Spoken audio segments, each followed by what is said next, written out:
அவன் விப்ரோன்றான். 6 மாதம் கழிச்சு விப்ரோ தானே? இல்லை நான் 1.5 மாதம் முன்னாடியே டிசிஎஸ் மாறிட்டேன் அப்படிங்கிறான். 30 வருடங்களுக்கு முன்னாடி ஒரே இடத்துல இருக்கிறது உத்தரவாதமாக பார்க்கப்பட்டது, ஜாப் செக்யூரிட்டியாக பார்க்கப்பட்டது.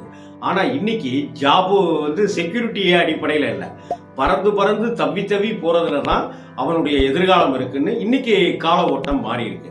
அதனால வீடு அப்படிங்கிற விஷயமா இருக்கட்டும், அல்லது வேற சொந்த ஊர்ல நம்ம இடம் வாங்கணுங்க, வீடு கட்டணுங்க, சொந்த ஊர்ல கட்டிட்டு செட்டில் ஆகணுங்க, இப்படி எந்த விஷயமா இருக்கட்டும்.